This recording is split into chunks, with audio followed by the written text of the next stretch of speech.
ఏం చెప్తారంటే సుదీర్ఘంగా చెప్పారు, మల్లు రవి గారు చాలా క్లియర్గా చెప్పారు ఎందుకు చేస్తున్నాము, ఏ పర్పస్లో ఎదుర్కోవాల్సి వస్తుంది, వాటన్నిటికీ సొల్యూషన్. ప్రతిపక్షం నుంచి ఆయన ఒక రిక్వెస్ట్ చేస్తున్నారు, ఏమన్నా తప్పు ఉంటే చెప్పండి అని. ఇప్పుడు దీంట్లో నేను చాలా క్లియర్గా మీరు మొత్తం ఈ వ్యవహారం మొదలైన నుంచి ఇవాళ వరకు ఆలోచిస్తుందంటే రెండు విషయాలుగా చూద్దాం. ఒకటేమో మూసీకి సంబంధించినటువంటి రిజర్వేషన్ ప్రాజెక్ట్ ఒకటి, సుందరీకరణ ప్రాజెక్ట్ ఒకటి, రెండు హైడ్రా ఆవిర్భావం, దాని యొక్క లక్ష్యాలు, అది పని మొదలుపెట్టినటువంటి తీరు, నడిచినటువంటి యొక్క తీరు. ఈ రెండు చూస్తే ఏంటంటే ప్రభుత్వం యొక్క తొందరపాటు, ప్రణాళిక లేని వ్యవహారము, ఈ రెండు చాలా క్లియర్గా కనబడ్డాయని నాకు అనిపించింది. ఒకటేంటంటే ఇక్కడ ఒక ఇల్లు కొట్టేయడం అంటే అది ముందు హైడ్రా వ్యవహారం మనం చూద్దాం.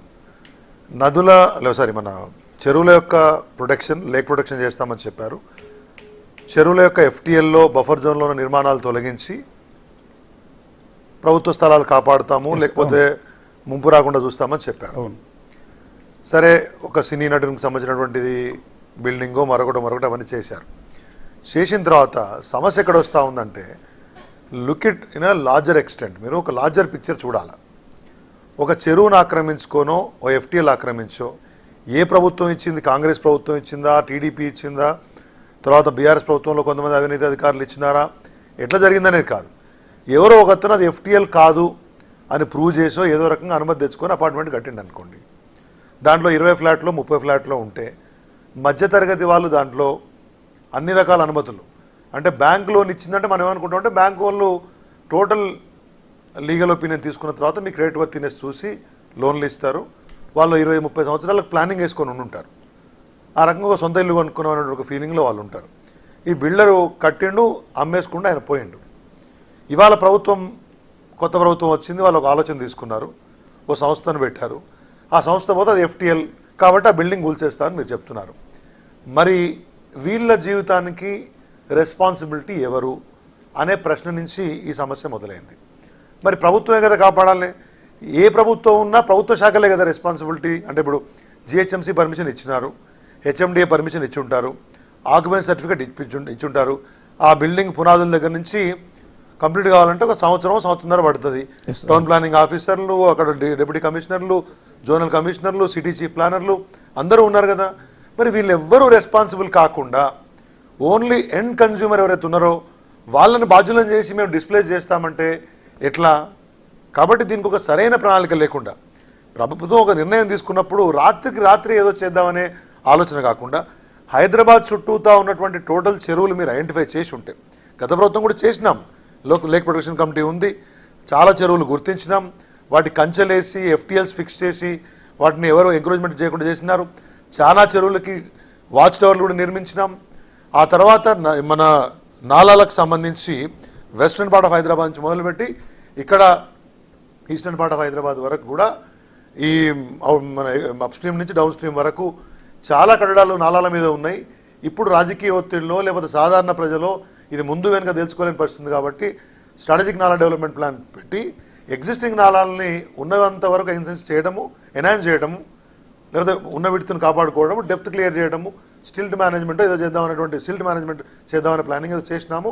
దానికి ఓవరాల్ 17,000 కోట్లు అయితే ఫస్ట్ ఫేజ్ కింద 854 crores అలొకేట్ చేసి 67 పనులు కంప్లీట్ చేసింది ప్రభుత్వం. సెకండ్ ఫేజ్ కింద ఓఆర్ఆర్ లోపల మొత్తంగా 2,500 కోట్లు కేటాయించి దానికి ప్లానింగ్ చేసే సమయంలో ప్రభుత్వం మారింది. ఇప్పుడు మీరు వచ్చినప్పుడు ముందు ప్రాపర్గా ఎస్టాబ్లిష్ చేసి ఈ నిర్మాణాలు ఉన్నాయి, ఈ నిర్మాణాల్లో నివాసాలు ఉన్నాయి, ఇవి అండర్ కన్స్ట్రక్షన్స్ ఉన్నాయి, ఇవి లేక్లను పునరుద్ధరిస్తారని చెప్పి కొంతమంది ప్రభుత్వాన్ని ఒప్పించి తీసుకొని ఆ తర్వాత చేయలేదు, ఫలానా నిర్మాణ సంస్థ ఇక్కడ కట్టింది అని మీరు బైఫర్కేట్ చేయండి. First of all you establish the fact who is the real encroacher. ఇవాళ ఒక పెద్ద నిర్మాణ సంస్థ ఇవాళ అండర్ కన్స్ట్రక్షన్లో ఉన్న నిర్మాణాలు ఉన్నాయి, 10 సంవత్సరాల క్రితం అమ్ముకున్నారు. అదే రిపీటెడ్ అఫెన్స్ చేస్తే ముందు ఆ సంస్థని ఎస్టాబ్లిష్ చేయండి, ఆ 10 సంవత్సరాల ఆఫీసర్స్ని ముందు బాధ్యులుగా చేయండి. సామాన్య సంగతి చివర మరి వాళ్ళని ఎవరు కాపాడాలా? ఎవరో ఒకళ్ళు వరంగల్ నుంచో, ఖమ్మం నుంచో, ఆంధ్ర నుంచో, మరో దగ్గర నుంచి వచ్చి బతుకుతున్నారు, లోన్లు ఉన్నాయి. మరి పరిస్థితి ఏంటి? మరి వాళ్ళందరూ బాధితులు ప్రిన్సిపల్ అపోజిషన్గా మా దగ్గరకు వచ్చినప్పుడు వాళ్ళ యొక్క వాదన ప్రభుత్వానికి వినిపించాల్సిన బాధ్యత మాది కదా. దాన్ని రాజకీయం అంటే ఎట్లయితుంది? దాన్ని వెనక బిల్డర్లు ఉన్నారు, దాని కబ్జాదారులు ఉన్నారు, ఉంటే మీరు ఎస్టాబ్లిష్ చేయండి. ఇది హైడ్రాకు సంబంధించి అంటే హైడ్రా క్లారిటీ ఇస్తుంది పాయింట్ నెంబర్ 2. ఒకటండి, ఎక్కడ సమస్య వచ్చిందంటే నాకు నిజంగా ఆశ్చర్యం వేసింది. నాకేమి వ్యక్తులను టార్గెట్ చేసి మాట్లాడడం నా సిస్టమ్ కాదు, కానీ ఒక ఐపీఎస్ ఆఫీసర్గా హైడ్రా కమిషనర్ గారు too much of publicity management అంటే నాకు అర్థం కాదు. If you speak too much you are distracting yourself. మీరు ఎంత ఎక్కువ మాట్లాడితే మీరు అంత తప్పు చేస్తారు. మీ దగ్గర ఫస్ట్ ఆఫ్ ఆల్ మీ ఓన్ ఎస్టాబ్లిష్మెంట్కి ఫుల్ లెంగ్త్ లీగల్ శాంక్టిటీ, చట్టబద్ధత ఉందా అనే ప్రశ్నలు వస్తున్నటువంటి సందర్భంలో, కోర్టులు మిమ్మల్ని ప్రశ్నిస్తున్న సందర్భంలో పూర్తి విధి విధానాలు రాకముందే మీరు ఇంటర్వ్యూలు ఇచ్చేయడము యూట్యూబ్ ఛానల్స్కి, ఆ ఛానల్స్కి. ప్రభుత్వం ఉందండి, ముఖ్యమంత్రి గారు ఉన్నారు, ఆయనే మున్సిపల్ శాఖ మంత్రి, ప్రిన్సిపల్ సెక్రటరీ ఎంఏయుడి ఉంటారు, తర్వాత గవర్నమెంట్ ఉంటుంది, ఓవరాల్గా చీఫ్ సెక్రటరీ ఉంటారు. అత్యుత్సాహం ఇది కొంత మేరకు దెబ్బతీసిందనే వాదన నేను చెప్తున్నాను. ఇక్కడ కోర్టు వాళ్ళ ఒక మాట ఉంది, మేమంటే ఓకే, మీ ఇంటెన్షన్ ఏంటంటే మీరు ప్రజల్ని టెర్రరైజ్ చేయదలుచుకున్నారా అన్నారు. ఇప్పుడు ప్రభుత్వం అనేది సూపర్ పవర్. మీరు ఒక బిల్డింగ్ని పక్కన కూలగొడితే రేపొద్దున నా ఇంటికి బిల్డింగ్ కూలగొట్టడానికి వస్తున్నటువంటి భయం ప్రజల్లో ఉండకూడదని మీరు అనుకొని అందరూ మీలాగనే ఉన్నారు, మీలాగనే ప్రభుత్వం వాళ్ళకి సెక్యూరిటీ ఇచ్చింది, మీలాగనే ప్రభుత్వ క్వార్టర్లు ఇచ్చారు, మీలాగనే నెలకు 4 అంకెల జీతం వస్తుందని అనుకోలేరు కదా. Everybody's life is designed into the certain extent. దాన్ని గౌరవించి జాగ్రత్త పోవాలి కదా. ప్రభుత్వము చెరువుల ఆక్రమణను తొలగిస్తామంటే బీఆర్ఎస్ పార్టీ వ్యతిరేకించలేదు. I'm telling you on this. ప్రభుత్వము అక్రమార్కుల భరతం పడతామంటే బీఆర్ఎస్ పార్టీ వ్యతిరేకించలేదు. కానీ ఎప్పుడైతే మీ ఉద్దేశం, మీ లక్ష్యం పక్కదారి పడుతోందో, ఇవాళ నేను ముఖ్యమంత్రి గారి తమ్ముడని, ఎల్లయ్యని మల్లయ్యని నేను మాట్లాడదలుచుకోలేదు, కానీ ఆ మధ్య కాలంలో హైడ్రా ఎప్పుడైతే కొన్ని ఆక్రమణలను కూల్చివేసిందో, irrespective of the political parties చాలా మందికి సంబంధించినటువంటి ఒక నిర్మాణాలు నదీ గర్భంలో ఉన్నవి, లేకపోతే ఉస్మాన్ సాగర్, హిమాయత్ సాగర్ పక్కన ఉన్నాయి, వచ్చినాయి. మరి వాటి విషయంలో దూకుడెందుకు లేదనే ప్రశ్న ఉత్పన్నం అవుతుంది కదా. మనం ప్రజాస్వామ్య దేశంలో ఉన్నాం, వీఆర్ ఎ వెల్ఫేర్ స్టేట్, మనకు ఫ్రీడమ్ ఆఫ్ స్పీచ్ ఉన్నటువంటి ఒక ప్రదేశం ఇది. ఖచ్చితంగా సోషల్ మీడియా పద్ధతులు వికృతమైనటువంటి సందర్భాల్లో రకరకాల పద్ధతులు రకరకాల మాట్లాడతారు. ప్రభుత్వం క్లారిటీతో ఉండి ఇవాళ చెప్తున్నారు రవి గారు, మాకు దీనికి ఏమైనా అవకాశం ఉంటే సుమోటోగా మేము వెళ్ళి కోర్టుకు విన్నవించుకునే పరిస్థితి ఉంటే మేము చెప్తాం రేపని చెప్పి. ఇప్పటిదాకా ప్రభుత్వానికి ఆ క్లారిటీ ఎందుకు మిస్ అయింది? Why there is no coordination? You don't have the right to play with the lives of the common people.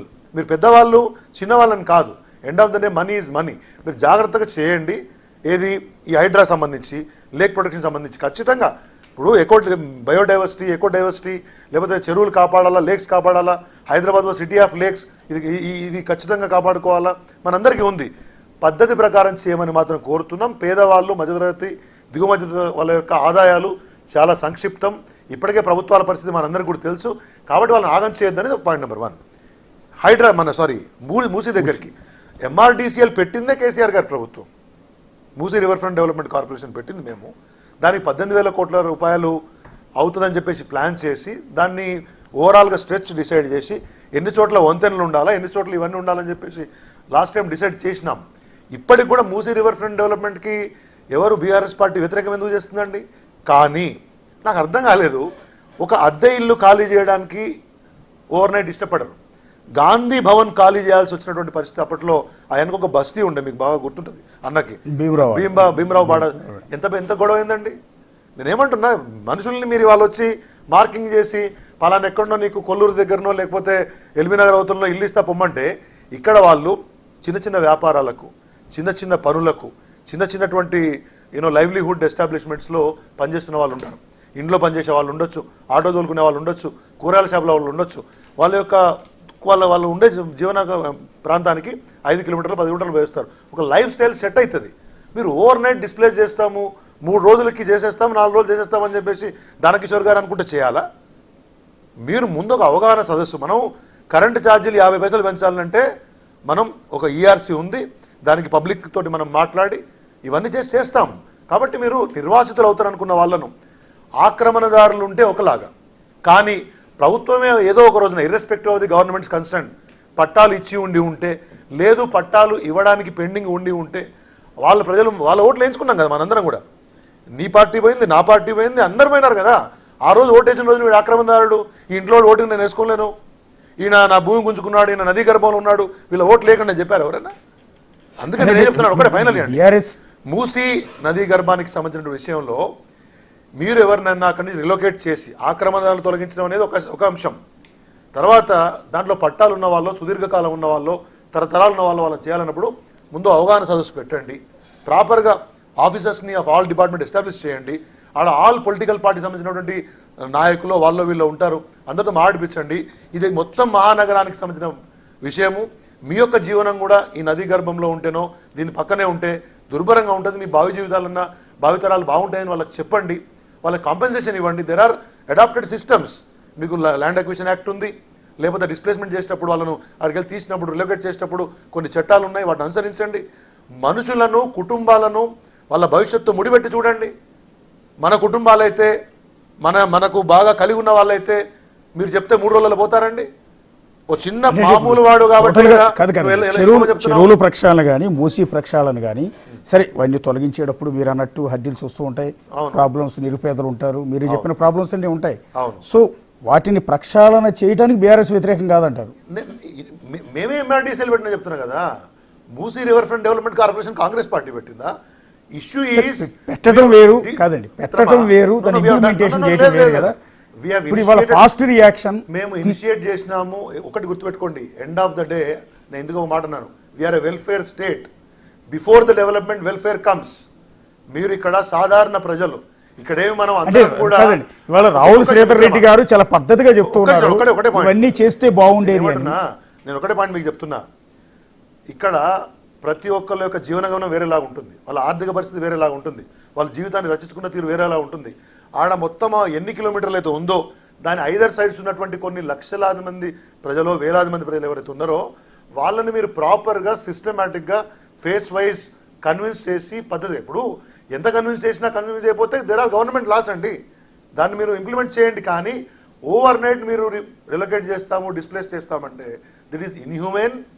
మేము డెవలప్మెంట్కి వ్యతిరేకం కాదు BRS party, but the way government. నేను చెప్తున్నా, నేను రెవెన్యూ ఉన్నాడో చెప్తున్నా, ఎంపీలు మీరు కొంతమంది అధికారుల మాటలు పట్టుకొని పోతే అది అడ్డగోలుగా ఉంటుంది. అధికారుల ఆలోచన ఏముంటుందంటే నేను అధికారుల వ్యతిరేకం కాదు, కొంతమంది ఐ నో దెమ్, ఏదో అందరి జీవితాలు అలాగానే ఉంటాయి అనుకుంటే ఎట్లండి?